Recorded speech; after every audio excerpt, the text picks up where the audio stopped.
our first study last evening, we really considered the background upon which we can now appreciate the life of Moses. His nation, you recall, steeped in idolatry, basically faithless, immersed in the religion, you might say, of Egypt. His tribe, of the 12, it would appear, the most faithful. Certainly in the early years of the wilderness wanderings, the tribe of Levi distinguished themselves above all the other tribes in their conduct. His family, of whom I think there can really be no doubt whatsoever, both Amram and Jochebed, his parents, were extremely faithful people. Miriam and Aaron are spoken of in Micah chapter 6 as leaders of the nation with Moses. So you've got a remarkable family, therefore, that this boy was born into. Remarkable parentage, remarkable siblings from, we might say, a remarkable tribe in the nation. We look briefly at the circumstances in the early verses of Exodus chapter 2 surrounding his birth. And from what we've already seen, it's very clear that the beginning of Moses' life was the subject of considerable divine intervention. He was born not only into a faithful family, but condemned to death by a violent and oppressive ruler, and saved out of that death providentially and by the clear thinking of his parents. Well, as we read today, we're now going to begin shortly in Exodus chapter 2 from verse 11, which is sort of where we left off last evening. But I'll just take a look at verse 11, at least the first half of Exodus chapter 2, verse 11, because what you read there, it appears to be a very benign sort of comment. It simply says, "And it came to pass in those days when Moses was grown that he went out unto his brethren and looked upon their burdens." Now this really begins a new stage in Moses' life because, of course, the first 10 verses are where Moses was an infant, or at least very young, perhaps up to 10 years old. And now we have in verse 11, Moses is grown. Acts chapter 7 and verse 23 is the New Testament commentary on this, and it tells us that Moses wasn't just grown, he was 40 years old. In fact, Acts says he was a full 40 years old when he went out and looked upon his brethren. And of course you can see in the subsequent verses we have the issue of him smiting the Egyptian, burying him in the sand and so forth. The point is, it sounds like a very natural thing, you see, as you start reading these verses from verse 11. But all you're given in Exodus chapter 2 are the facts, really just the bare facts of what Moses did that resulted in his own flight from the land of Egypt. The fact is that there's nothing random about what Moses does here. There's nothing haphazard. He doesn't just happen upon his people and sees an incident, gets involved, and everything goes bad and he has to leave the country. An awful lot of thought had gone into this by Moses before the transactions of these verses. And that's what we want to explore this afternoon. But to do that, we've got to fill out the story a little more, and you've got to go to the New Testament for that. So come with me to begin with to Acts chapter 7. Acts chapter 7 enlarges upon the background of Exodus chapter 2, because of course it describes here in some detail the life of Moses. And we already observed verses 20 and 21 of Acts chapter 7 that there's a contrast made in these two verses between the nourishment of two houses. Because in Acts chapter 7 and verse 20 it says that in which time Moses was born, he was exceeding fair and nourished up in his father's house 3 months. And when he was cast out, Pharaoh's daughter took him up and nourished him for her own son. And so, of course, there's two different forms of nourishment which play upon the life of this boy. Two very different lifestyles. His father's house would have been a stable family, a hard-working environment, not a wealthy environment because, of course, they were slaves in Egypt, but an environment nevertheless centred upon the principles of the truth. Whereas Pharaoh's house was exactly the opposite. It was a house of worldly ambition, a house of self-aggrandizement in this life, of man-made religion, totally foreign to the principles of the truth. The question then becomes, well, we know what Moses did when he was 10 years old, or thereabouts, he was transferred from one house to another. We know what Moses did when he was 40 years old. He kills a man and has to leave the country. What did he do in the intervening 30 or so years? Well, verse 22 says that he was learned in all the wisdom of the Egyptians, and he was mighty in words and in deeds. Josephus suggests that he became a general of the Egyptian army, that he made great inroads into the Ethiopians in the south, slaughtered countless thousands of people, and finally contracted a political marriage with an Ethiopian princess. Well, needless to say, there's nothing in the Bible about that. But mighty in word and in deed would suggest that he was a prominent public speaker. It would suggest that he was a capable statesman of some kind. Obviously, he went to university. And if we can make the deduction that the Egyptian universities might have been much the same as the Babylonian universities that you read about in Daniel chapter 1, well, then we might surmise that he would learn all the wisdom of the Egyptians. All knowledge, understanding science. He was a man, you see, such as had the ability in him to stand in the king's palace. A boy that would be groomed to perhaps be a successor to the throne.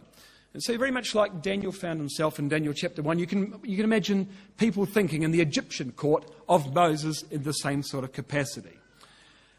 So what that would mean is that he'd have to learn world geography. He'd have to learn mathematics. He'd have to learn science, such as it was known then. He'd have to learn the legal codes of different civilizations. The Babylonian Code of Hammurabi, for example, was already 300 years old by the time we read these events in Moses' life. He'd have to learn what's more the skills of statesmanship. He'd have to learn international protocols. He'd have to learn about diplomacy and negotiation and administration. All skills, of course, which would serve him extremely well later on in life. But Pharaoh's teaching them to him for a very, very different reason. But you know, of all the things that Moses might have learned, I think there was one subject in particular which would have attracted his attention. Bear in mind, we've got a boy here who's in ecclesial isolation. He's got all the money that the world can throw at him. He's got all the toys that money can buy, but he doesn't have an ecclesia. And he's been groomed for a great position, and in the back of his mind, he knows he can never really accept the direction that Pharaoh's household is going to try and take him. And so of all of these subjects, I think one particularly would attract his attention, and that would be the subject of Egyptian history. Now, why would Egyptian history be so important? Well, it wasn't all that important, but one part of it particularly was very important. And you read of that in verses 9 and 10 of Acts chapter 7. The patriarchs, you see, moved with envy, sold Joseph into Egypt. But God was with him and delivered him out of all his afflictions and gave him favour and wisdom in the sight of Pharaoh, king of Egypt, and made him governor over Egypt and over all his house. You see, there was a small epoch back in the recent history of Egypt where there was a Christadelphian heavily involved in the economy of that country. But you come with me, just hold Acts 7. Come with me to Psalm 105, because it goes a little further than that.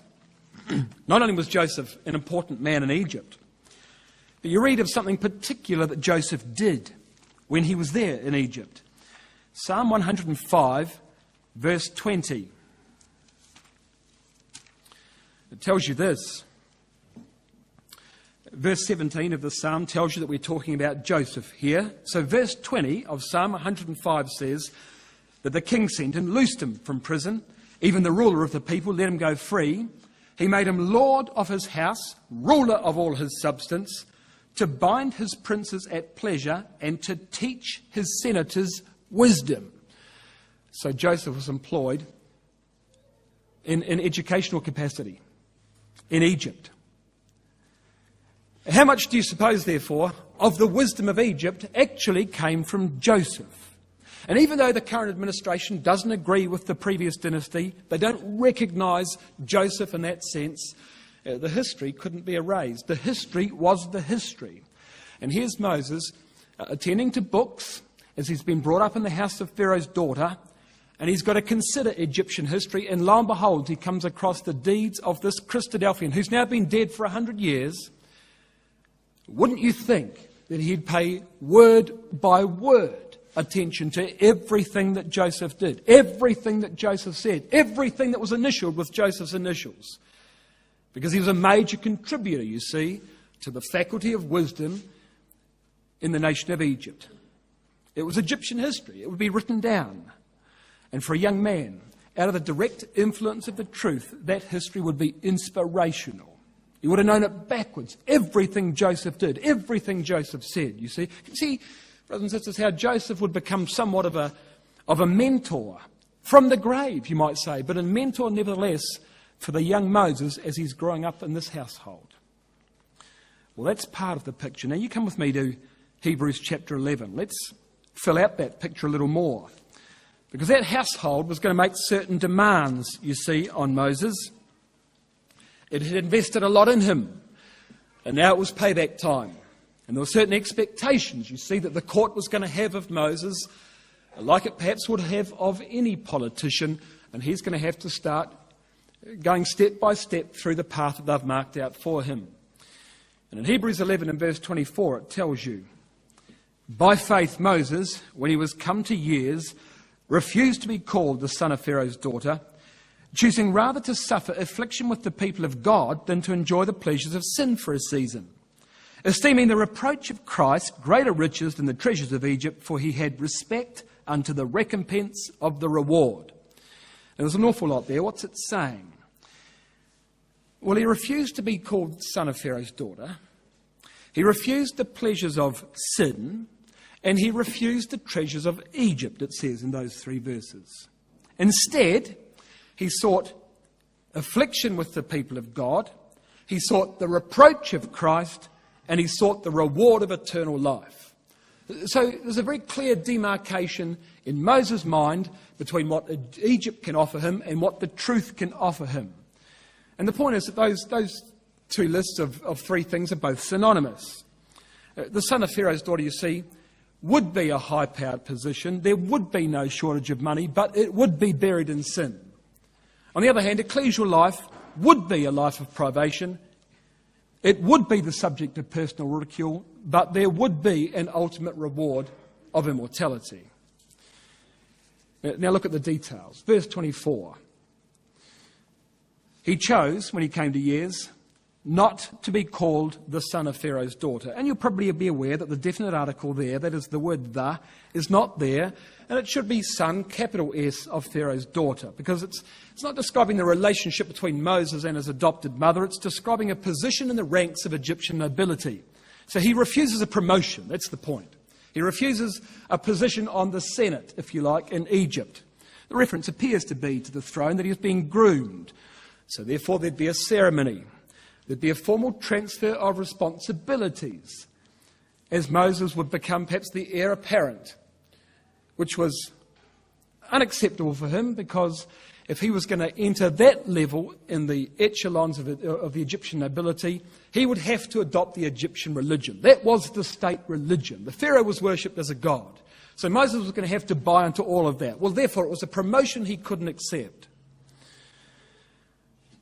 No way could Moses accept a promotion that required him to take such an opposing view that the truth required. He had a choice to make, therefore. He was either going to remain son of Pharaoh's daughter or son of God, but he couldn't be both. And so what does he do, verse 25? He made a choice, and the choice was rather to suffer affliction with the people of God than to enjoy the pleasures of sin for a season. Now think about what we know of the ecclesia. Well, the people of God here is the ecclesia in Egypt. So what do you know about the ecclesia in Egypt? Well, it wasn't worth much, was it? I mean, he left behind the pleasures of sin to seek an ecclesia only to find that they were enjoying the pleasures of sin, weren't they? He didn't enter a strong and vibrant ecclesia when he went out amongst his brethren in Egypt. That wasn't what he found, was it? They were blatant idolaters. I mean, that's the testimony of Joshua 24 and Ezekiel 20. They did serve idols in Egypt. But he knew from his own experience that even if that's what the ecclesia was like in a general sense, there would be pockets of faith. There would be a few faithful in that ecclesia, and that's where the truth would be found. So despite the fact, you see, that the nation, in a general sense, were idolaters, there would be individuals that were not. And that would be who Moses would look for. And so verse 26, he esteemed the reproach of Christ greater riches than the treasures of Egypt. Well, he certainly knew a lot about the treasures of Egypt. But what do you think he knew about Christ? What could he possibly know about Christ? Well, whatever it says in the Bible. What Bible? What Bible do you suppose Moses had to teach him about the Lord Jesus Christ? He had the book of Genesis, the oral version of the book of Genesis. So he's built, you've got to say, he's built a messianic hope on the promises to Abraham, hasn't he? Because he doesn't have much else about the Lord Jesus Christ. He might have understood something about the Melchizedek priesthood. He might have understood what Joseph taught about the promises that were going to be fulfilled. He had nothing else but 50 chapters of Genesis, did he? When was the last time you heard a lecture on the Abrahamic promises or on the covenant? And did it ever make you stop and think, you know, I've heard all of this before. Why am I hearing this again? Perhaps I could do the lecture better than what I just heard. Why didn't he say this quote? Brothers and sisters, this simple message of the Abrahamic promises was clearly what changed this man's life. And really, whether you hear it delivered well or not, the fact is you know the promises, and every time you go through those in your mind, there's an enormous power there of promises which are yet unfulfilled. And this man hung on to them in ecclesial isolation when he was offered all the money you can dream of. You've got to think again about the quality of these promises to Abraham, don't you? Now, as far as Moses is concerned, he's been wrestling, of course, with these issues for some time because he knew where things were leading. He'd have to. By the time this happens, he's the best part of 40 years old. And so he could see where this was all going to head. And he's going to be wrestling internally saying, well, do I accept the promotion or not? Joseph did. Joseph did, and he saved his brethren because of the position he occupied in Egypt. But I'm being offered a different position. It's not so simple for me now. And this is a difficult trial, you see, because he knows that God's already worked in his life once, and he would see everything that came across his desk as perhaps providential or perhaps a trial. Well, which one was it? Which way do I go? You see, life wasn't especially simple for him to make these decisions. He's already got a pretty high position. But he knows that if he takes it, this next step, he's going to compromise the truth. So he's got to make a decision.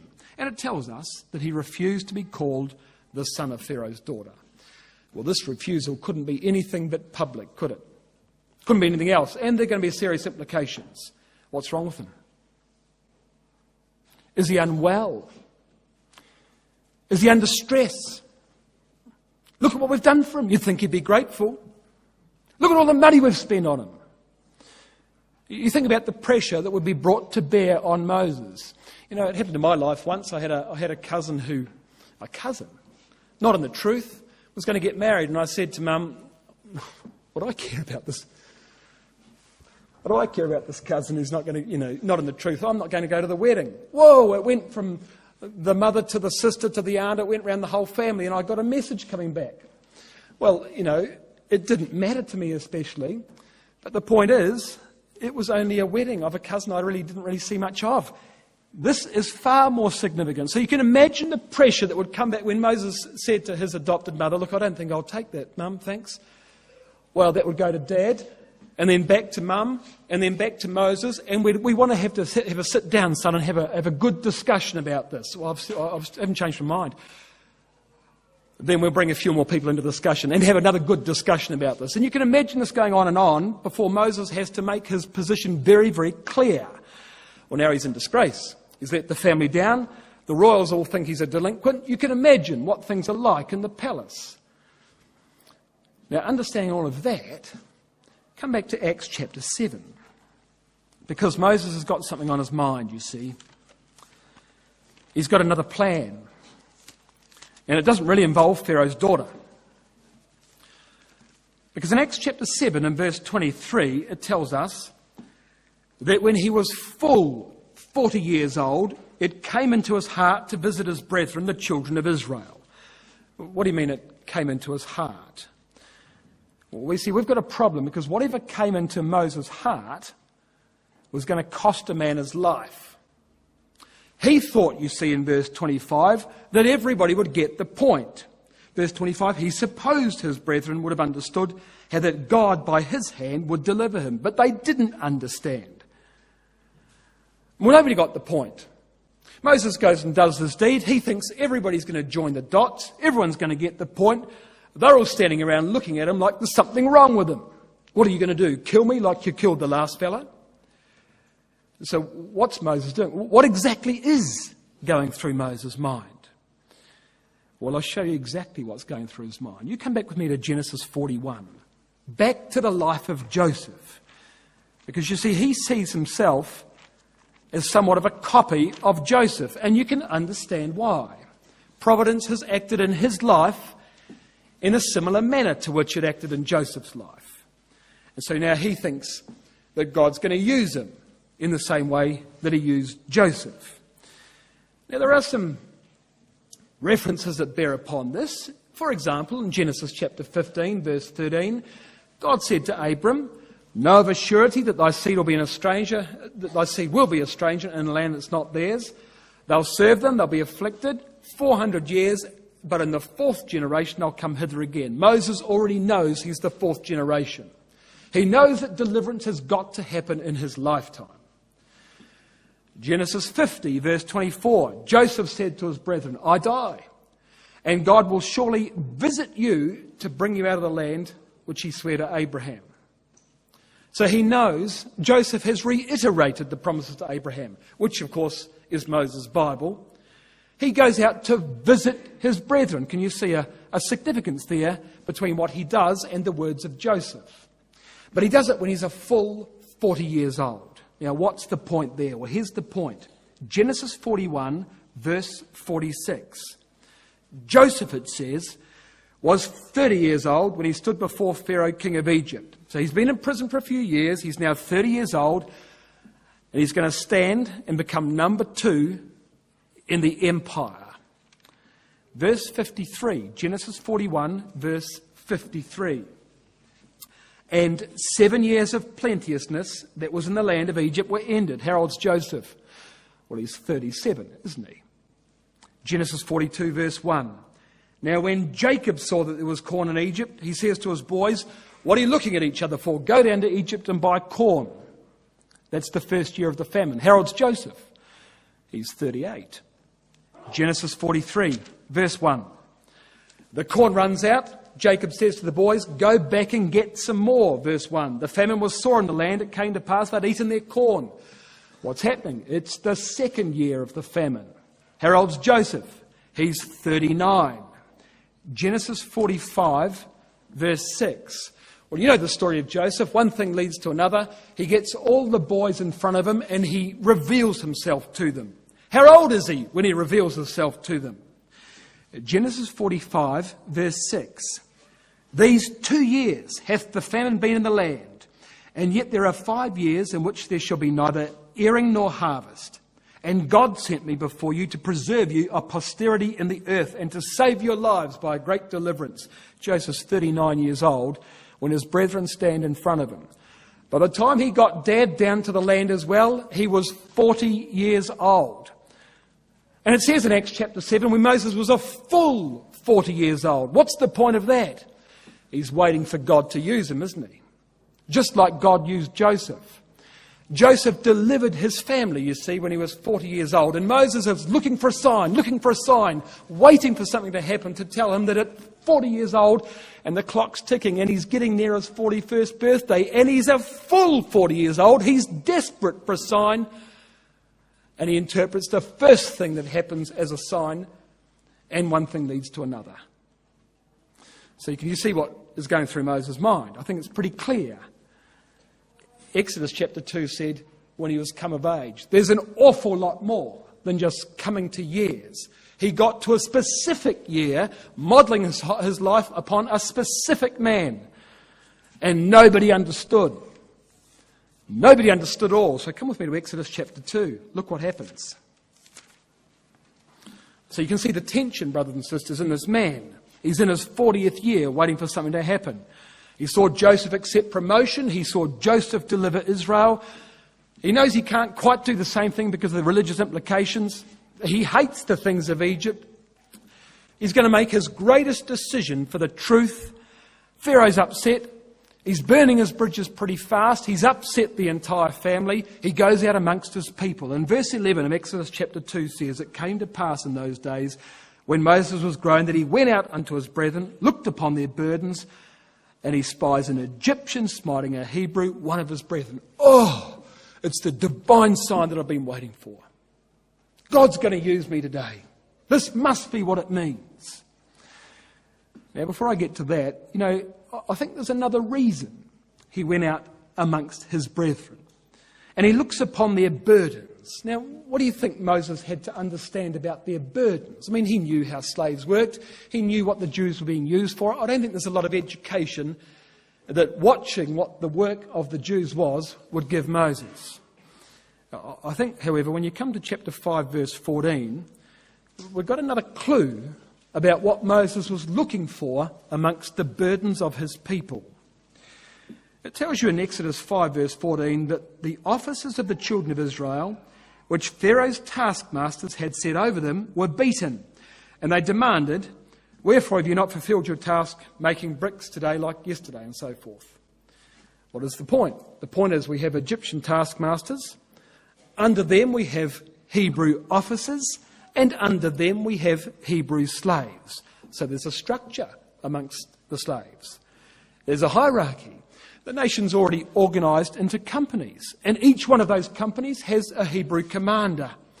Now you think about Moses' education. What would Moses make of that? What possibilities do you suppose Moses could see in that? I think it'd be fair to say he probably saw some good military possibilities. He's already got the organisation of a standing army amongst the Jews. That, combined with his leadership and God's obvious will, the nation's superior numbers would make them invincible. Obviously, that was Pharaoh's major concern back in chapter 1 of Exodus and verse 10. That's why he was drowning baby boys. The numbers of Israel were a concern to him. But you just think about this from Moses' point of view as he goes out to apparently spy the burdens of his people. An awful lot more to it than that. We'll come back to chapter 2. Chapter 2, verse 11. He spies an Egyptian, it says, smiting a Hebrew, one of his brethren. Well, it's likely that the refusal of the throne is reasonably well known by now. His Hebrew origin has already obviously been known for some time. He might expect at least a favourable reception by his people. And now this? Well, you'd have to say things are playing right into his hands, wouldn't you? Verse 12 goes on. He looked this way and that way. When he saw there was no man, he slew the Egyptian and he hid him in the sand. Acts 7 verse 24 says of this verse, seeing one of them suffer wrong, he defended him and avenged him.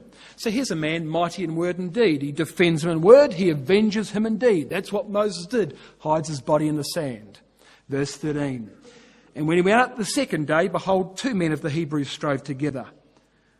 So he sees an Egyptian smiting a Hebrew, he deals with that, and now he sees Hebrews fighting Hebrews.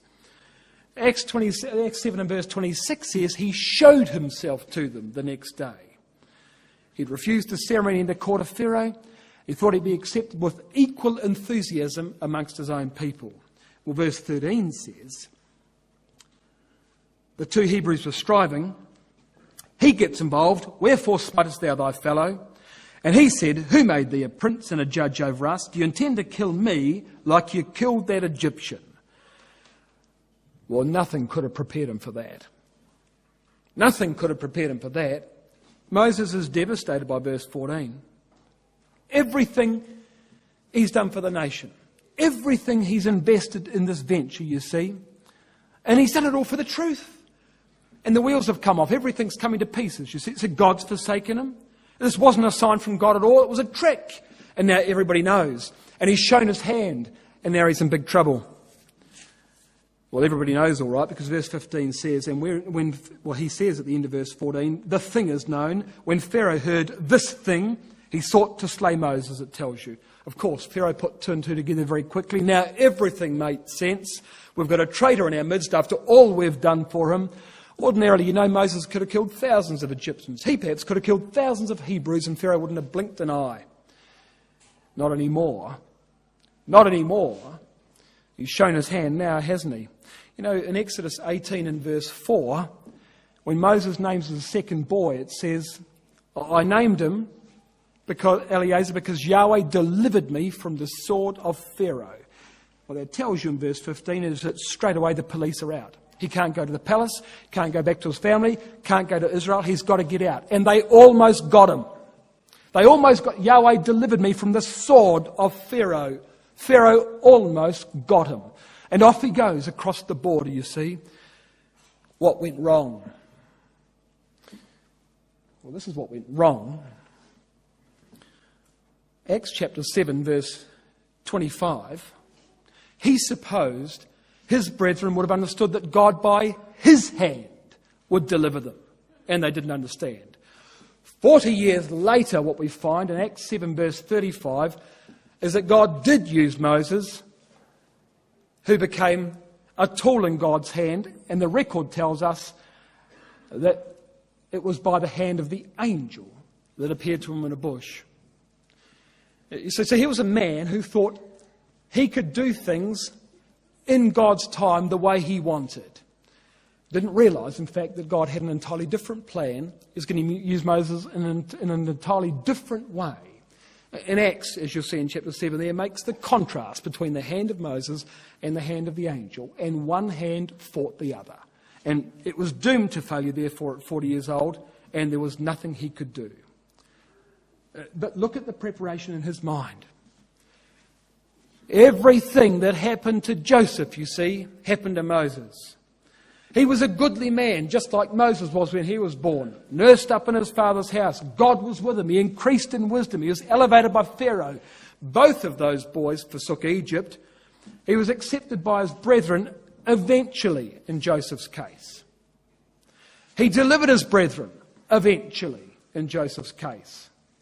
Joseph brought the family to Egypt. Moses would take the family out of Egypt. But you can see Moses is modelling himself upon the great deliverer that Egyptian history has taught him about. The problem was, Moses wanted to pick up where Joseph left off. Joseph never began where Joseph left off. This is where Joseph began.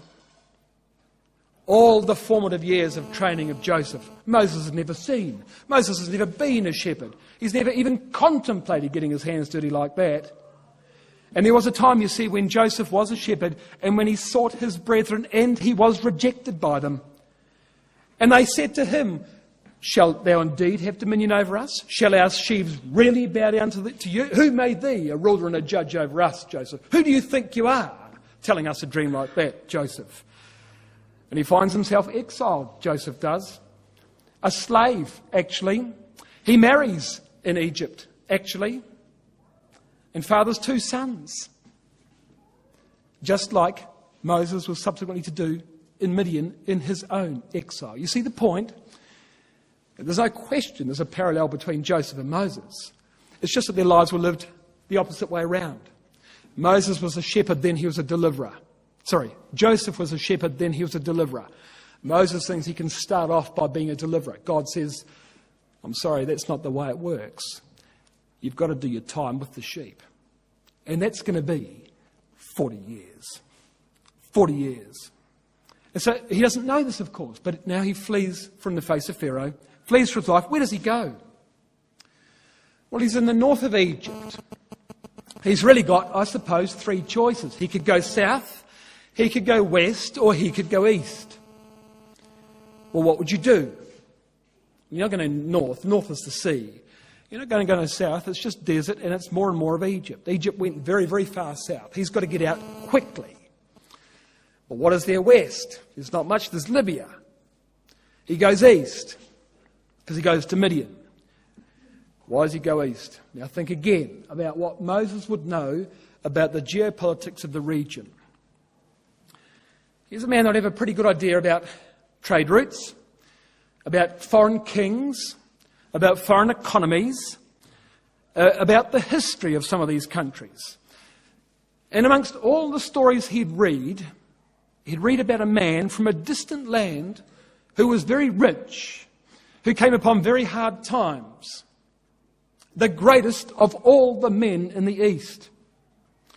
And Job, you see, hasn't been dead long. But Moses knew that somewhere out there, Job had once lived. He was a Christadelphian. He was a descendant of Abraham. Eliphaz the Temanite, who came to Job, is himself the grandson of Esau. Job, it appears, lived at the time when the nation of Israel was in Egypt. Well, Moses knows that somewhere out there's an ecclesia, and he's got to go and find it. And that's why he goes east, because there are brethren out there. There's a whole nation, national ecclesia, if you like, in Egypt. But out there, way out there east, he's heard stories come across his desk of faithful people. And off he goes. He's got no choice. He's got to go east, because he's looking for the ecclesias in the east. We'll come back to Acts chapter 7. We know what happened. He meets an ecclesia in the east. Not as far east as the land of Uz, but in the east nevertheless. And it's the ecclesia of Jethro. And he finds himself in fellowship with Jethro. Acts chapter 7 and verse 29. Then fled Moses at this saying, and he was a stranger in the land of Midian, where he begat 2 sons. He arrives in Midian. In the process of time, he meets the family of Jethro. He's desperate for sanctuary, of course. He goes to the only place he knows, and he's going to stay there now for 40 years. And as we're going to see, he doesn't enjoy that 40 years one bit. From this point of his life, it appears he begins a gradual but consistent spiritual decline. He gets very, very depressed. There's nothing commendable ever written about this epoch of Moses' life. In Acts 7 and verse 29, where we are, Stephen, painting Moses somewhat as a type of the Lord Jesus Christ, devotes 1 verse to this period of Moses' life. Hebrews chapter 11, which records 4 verses upon Moses, the 3 we read, and the preceding verse, I think, might be verse 26 of Hebrews 11, which talks about Moses being delivered of his parents. 4 verses of Moses' life says nothing at all about the time that Moses was in Midian, and it occupied 1/3 of his life in Midian. Not a word, not a mention. Stephen, just as you look at Acts chapter 7, as Stephen speaks here, he divides Moses' life into the great epochs that it was. You read in verse 23, 40 years, verse 30, 40 years, verse 36, 40 years. So he spent 40 years in Egypt. He spent 40 years in Midian. He spent 40 years in the wilderness. Deuteronomy 34 verse 7 says he only lived 120 years. The point is, you've got nothing on this middle 40 years. It was a completely bleak period in Moses' life. He thinks God's forgotten him. It feels like a complete failure. Overnight, everything's changed. It's almost from riches down to rags, isn't it? He's depressed. He's embarrassed. He can't show his face ecclesially anymore. He's completely misunderstood the divine purpose. Doesn't have any answers now to all those miraculous events that happened in the early years. Can't see any purpose in any of this whatsoever. It says in verse 29 that he begat 2 sons. The eldest of those sons was Gershom. Gershom means stranger. Strong's translates it refugee. That's how he feels by the time he's having his sons in Midian, exiled, dispossessed, hopeless. And for another 40 years, God's going to work on his character. You see, for most of the first 40 years, he was educated in Egypt. He was taught discipline, etiquette, leadership, or all the attributes that would make him a good governor in the land. Groomed, as we said, for a prominent position in this empire. But with that education comes self-confidence, comes arrogance, comes independence, comes pride. So there's the question. How do you take a man, brothers and sisters, and give him all the skills that you're going to need him to have to lead a nation of 2 million people and keep him humble at the same time? Well, you send him to the best university in the world. He gets A+ in everything he studies. Everybody's clapping their hands and patting him on the back. And then you take him out and you screw him up. You pull him to pieces and you rebuild him like you want him. How else is there to do it? Look what he had become at 40 years old. He had all the skills. He could speak like you've never heard. But could God use him? Of course not. Could any ecclesia use him? Of course not. So God now takes him out into the wilderness to take him to pieces. Nothing, breeds inactivity, says Melba Purkis. Nothing breeds doubt more insidiously than inactivity. There's no greater test of patience than indeterminate waiting. It's a lesson which all disciples of Jesus must learn. So often, especially in the eager devotion of youth, obedience to the call of God is thought to imply an entire redirection of the whole life. There are new worlds to conquer, deep wrongs to right, great deeds to be done. Slowly we realise that the Father's business takes us back to the carpenter's shop, the things we thought we might have left behind, to the slow discipline of patience and steadfast devotion to a long period of waiting upon God. And this was it, you see. Moses might have been ready to take on the world at 40 years. By no means was God ready to use Moses for anything at 40 years. He's out there in the desert, reduced basically to nothing. He's just a shepherd, just a meagre shepherd. No clue when this would end, no apparent point to any of it. He's just running around in circles behind a flock of sheep. There would obviously be a cost to Moses spiritually. He's nowhere near an ecclesia. But this is going to be the cost that's required to pay to remove the insidious influence of Egypt, you see. But having reduced him to nothing, God's now going to build him back into the man that he can use, into the man that he wanted him to be, and the man that he has actually sent him to get this education for. That would happen through the plagues. God will take Moses from the humility of Midian and fashion him into the arm of God. This is what's going to happen. And after 40 years, God appears to him. Verse 30 of Acts chapter 7. And when 40 years were expired, there appeared to him in the wilderness of Mount Sinai an angel of the Lord in a flame of fire in a bush. By this time, you see, God had judged that Moses would be ready to listen. He had to learn the disciplines and the patience of the wilderness to appreciate this message. And the message comes in verse 31. Moses saw it, he wondered at the sight, and he drew near to the bush to behold the voice of the Lord that came to him. I'm the God of Abraham, Isaac and Jacob, verse 32 says. I've seen the affliction of my people, he says. I'm going to deliver them, and I'm going to use you, and you're going to go back to Egypt. And we're told in verse 30 that it was an angel that appears to him. It's most likely the angel of the name, the angel that in fact would go before the nation. Probably Michael the archangel. This was the angel that's going to reform Moses as well. It describes this angel in verse 35. At the end of verse 35, Moses, whom they refused, this same did God send to be a ruler and a deliverer by the hand of the angel which appeared to him in the bush. The angel which appeared to him in the bush. In the last month of Moses' life, just before he died, when he writes the book or dictates the book of Deuteronomy, he reflects upon all of these things again, and he prays in Deuteronomy 33 verse 16 that he might receive the goodwill of him that dwelt in the bush. He's speaking of Joseph. He says, I want you to receive the goodwill of him that dwelt in the bush. Not just the goodwill of God, but of him that dwelt in the bush. You see, there's a remarkable relationship now is going to be developed between Moses and the angel that he meets in the bush. So what really happened at the burning bush? Well, he sees a bush. And he sees an angel in a flame of fire. He sees this fiery being, therefore, in the bush. But the bush itself is not on fire. Well, what does it represent? Well, it doesn't represent destruction because the bush was never burned up. It represents affliction, an affliction that purifies.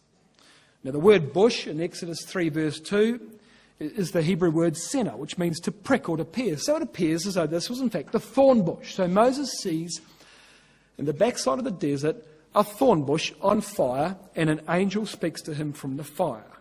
And the point simply would be that God's glory would be manifested in a humble thorn bush. And Moses, in verse 31 of Acts 7, it says that he wonders at the sight. He has an immense desire to know the secret of the bush. Why was the bush not consumed? Well, the answer, of course, is that the bush was a vehicle of divine manifestation. There's no purpose in consuming the bush. It simply exists to bear the glory of God. That bush would come to represent the nation of Israel. They were simply meant to be, or meant to become, a vehicle that could bear the glory of God. Simply a vehicle to hold the character of God. There's no point in consuming them. God needs a vehicle to bear his character. At this point, there is no nation of Israel. They're all slaves in Egypt. There's only Moses. So the first application, therefore, of the burning bush would be to Moses personally. That was going to begin his relationship with this angel, which would last the rest of his life. Affliction, refining, purification. He was simply meant to be a humble thorn bush that would bear the character of God. That was his job. That was all God wanted him to do.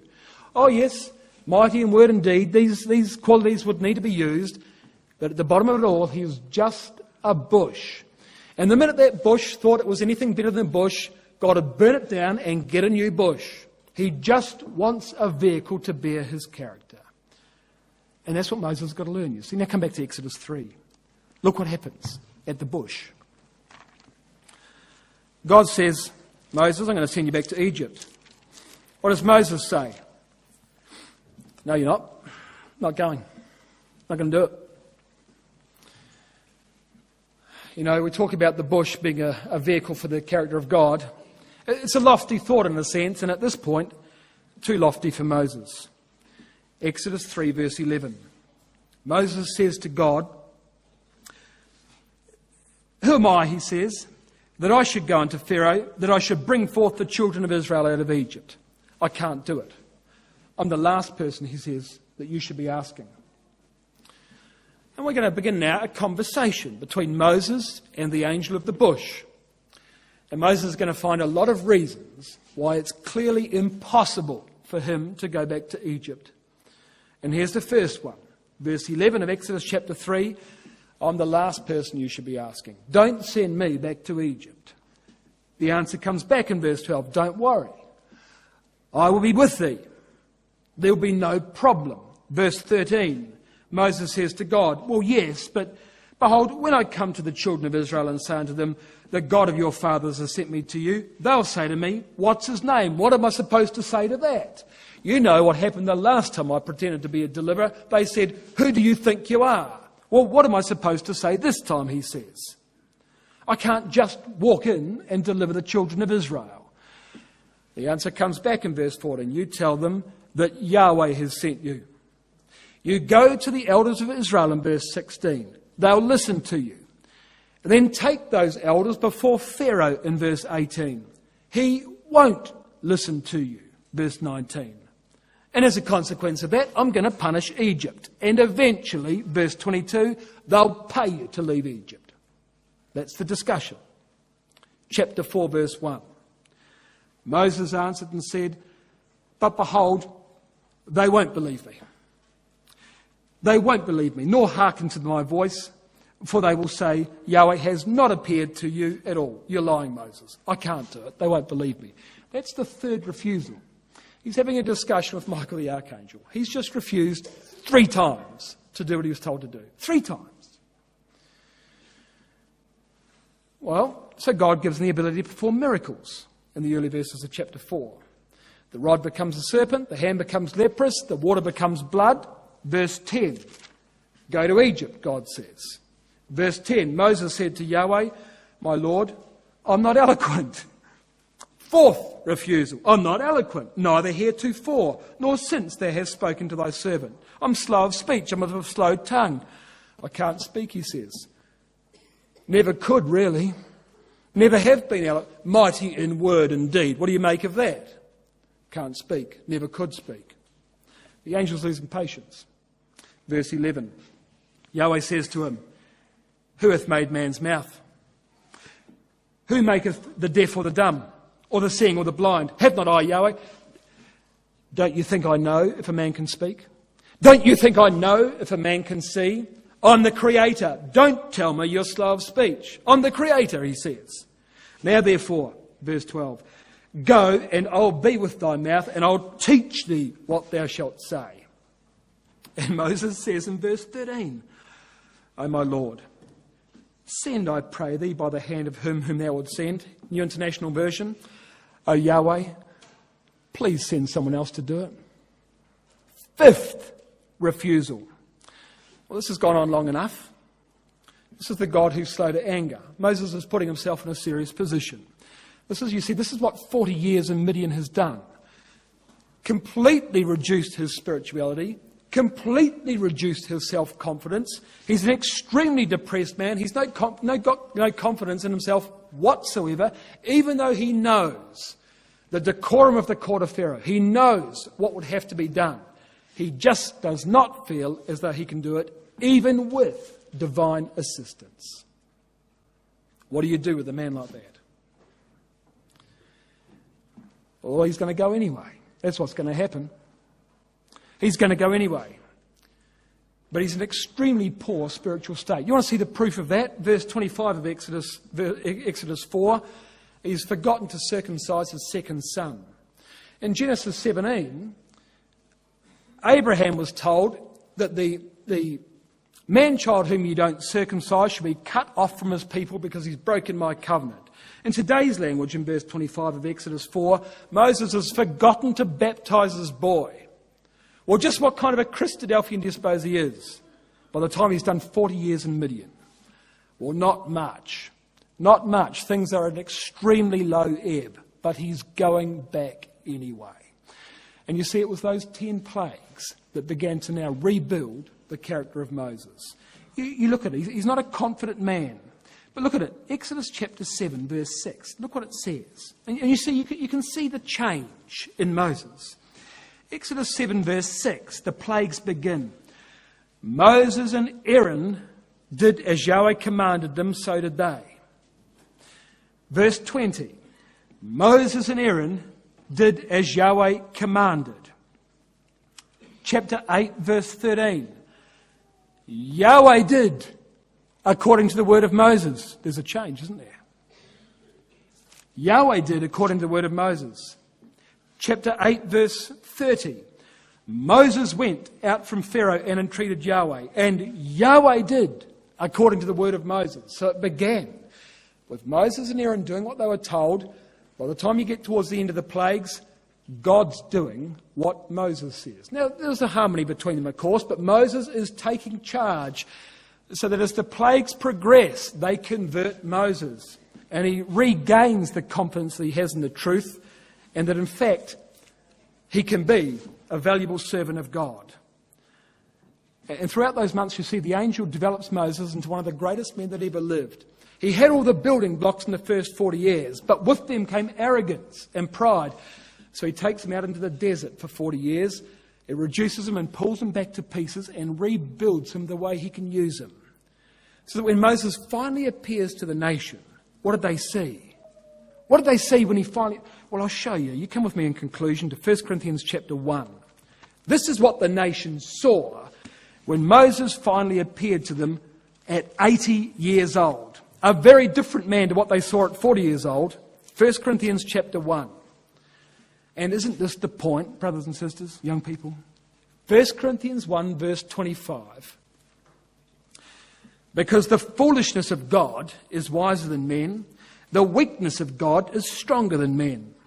For ye see your calling, brethren, how that not many wise men after the flesh, not many mighty, not many noble are called. Now think about that. Not many wise men, educated in all the wisdom of Egypt, it said. Not many mighty men, mighty in word and in deed, it said. Not many noble, it says. This was the prince of Egypt. Offered, son of Pharaoh's daughter, not many noble. Verse 27. Instead, God's chosen the foolish things of the world to confound the wise, the weak things of the world to confound the mighty. The base things of the world, those things that are despised, God's chosen. The things which are not, He's chosen to bring to naught the things that are. And there's the dismantling of Moses' character, you see, back into building blocks. Verses 27, 28. 40 years in Midian as a shepherd. He's just a thorn bush. He's just a humble thorn bush. And what for? Verse 29. that no flesh should glory in my presence, says God. That salvation might come by the arm of God and not by the arm of Moses. And so then God puts them back together through the plagues. And here he comes, chapter 2, verse 1. Back into Egypt he comes. I, brethren, he says, when I came to you, I came not with excellency of speech or of wisdom, declaring unto you the testimony of God. When he came to Egypt, didn't come with excellence of speech, never really was a good speaker, as he's now decided. I determined not to know anything among you save Jesus Christ and him crucified, because the reproaches of Christ are greater than all the treasures of Egypt. And I was with you in weakness and in fear and in much trembling, affliction, refining, purification, you see, as he's built up throughout the course of the plagues. And my speech and my preaching was not with the enticing words of man's wisdom, but in demonstration of the Spirit and of power. Not eloquent. Not me. Never have been, really. That your faith should not stand in the wisdom of men, but in the power of God. Because, brethren, he would say, I want you to reflect the character of God. I don't want you to reflect the character of Moses. This is Moses, brothers and sisters. This is the man that God educated, dismantled, and rebuilt. Now he's a man that God can really use.